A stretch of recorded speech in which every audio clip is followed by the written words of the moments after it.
Um ponto inicial é preciso entender que as cartilagens elas se desenvolvem a partir do mesênquima, durante a quinta semana. Em áreas onde as cartilagens elas precisam se desenvolver, o mesênquima ele se condensa para que sejam formados centros de cordrificação. As células mesenquimais elas se diferenciam em quadroblastos que secretam fibras de colágeno e matriz extracelular.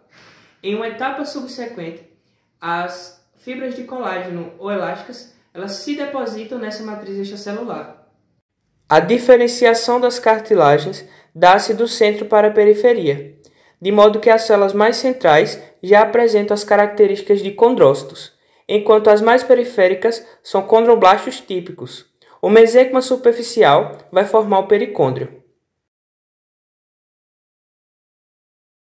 A formação de cartilagem no feto ela é crucial para o desenvolvimento do sistema esquelético. Essa condição é conhecida como condrogênese e é dividida em várias etapas. A primeira etapa dela é a condensação mesenquimal, onde no início as células mesenquimais elas se agregam em determinadas áreas específicas do embrião, formando condensações mesenquimais. A segunda foi dita no início dessa explicação, que é a diferenciação em cordoblastos, onde os cordoblastos eles secretam colágeno do tipo 2, proteoglicanos e alguns componentes da matriz extracelular.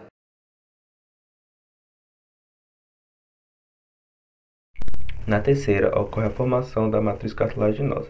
É feita de colágeno ou colágeno-elastina, que dá flexibilidade associada a proteoglicanos, ácidos hialurônicos, glicoproteínas e água de solvatação, que dão força. Vou falar 3 características da matriz extracelular. Apresenta baixo metabolismo, apresenta muitas matrizes extracelulares e é encontrado primeiramente no mesanquino. Os condrócitos eles ficam em lacuna. Já a sua respiração é diferenciada. A respiração ocorre por meio da respiração anaeróbica. Os nutrientes dos condrócitos eles chegam nele através da água de solvatação. A água de solvatação na matriz tem como função de contra-choque e da nutrição para os condrócitos. Já na etapa 4, ocorre o crescimento intersticial e o crescimento aposicional. No crescimento intersticial, ocorre dentro de um tecido já existente. Ele caracteriza-se pela multiplicação de células no interior da matriz extracelular. Levando à expansão do tecido a partir de dentro, esse tipo de crescimento é especialmente comum na cartilagem jovem e em crescimento, como nos discos epifissários durante o desenvolvimento ósseo. Os condrócitos dividem-se e produzem nova matriz cartilaginosa. À medida que os condrócitos se dividem, eles se afastam uns dos outros, expandindo a matriz. Isto resulta no aumento do volume da cartilagem a partir do seu interior, como por exemplo, nos discos de crescimento em ossos longos, quando o crescimento intersticial da cartilagem contribui para o aumento do comprimento do osso. Já o crescimento aposicional ocorre na superfície do tecido já existente. Esse tipo de crescimento é fundamental para a espessura e remodelação do tecido, particularmente na cartilagem e nos ossos.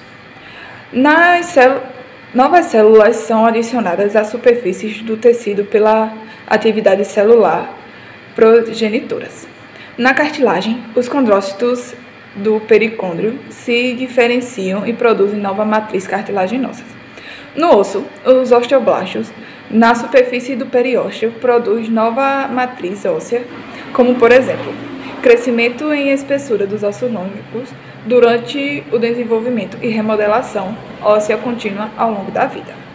Com isso, é preciso entender que durante o desenvolvimento fetal, a cartilagem ela vai estar ali servindo como uma espécie de molde provisório, que eventualmente será substituído por um osso através de um processo chamado ossificação endocondral.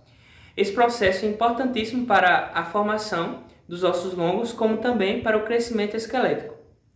Existem 3 tipos de cartilagem que são distinguíveis de acordo com o tipo que a matriz é formada, como por exemplo a cartilagem hialina, a fibrocartilagem e a cartilagem elástica. A seguir, irei explicar cada uma delas. Nesse primeiro exemplo, temos a cartilagem hialina. ela que é o tipo mais frequente encontrado no corpo humano e forma o primeiro esqueleto do embrião, que posteriormente é substituído por um esqueleto ósseo. Nessa imagem, podemos observar o corte histológico da cartilagem hialina. As células achatadas na periferia correspondem aos condroblastos e as células arredondadas no centro da cartilagem correspondem aos condrócitos. Nesse segundo exemplo, temos a fibrocartilagem. Ela que é encontrada nos discos intervertebrais, sínfise púbica, em tendões e ligamentos na inserção de músculos. Essa cartilagem está sempre associada com o tecido conjuntivo denso. Apresenta acidofilia por conter grande quantidade de fibras de colágeno tipo 1 e apresenta pouca matriz extracelular. As numerosas fibras de colágeno constituem feixes, que seguem uma orientação aparentemente irregular, entre os condrócitos ou um arranjo paralelo ao longo do condrócito em fileiras. Essa orientação é influenciada pelas forças que atuam sobre a fibrocartilagem. Não existe pericôndrio, sua nutrição é feita pelo líquido sinovial e apresenta a função de sustentação e resistência. Já na terceira imagem, podemos observar a cartilagem elástica. Ela que é encontrada na orelha externa e interna, epiglote e cartilagem cuneiforme da laringe. É constituída de fibras de colágeno tipo 2, de fibras elásticas e de substância fundamental, proteoglicanas, glicosaminoglicanas e glicoproteínas de adesão condronectina. As principais funções são sustentação e flexibilidade. A cartilagem elástica ela apresenta pericôndio e cresce principalmente por aposição. Nessa imagem, observemos o corte da laringe.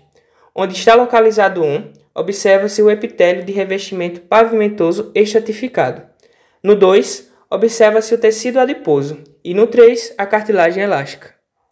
Para uma fixação maior, trouxemos o exemplo das 3 cartilagens juntas. Na A está localizada a cartilagem hialina, na B a cartilagem elástica e na C a fibrocartilagem.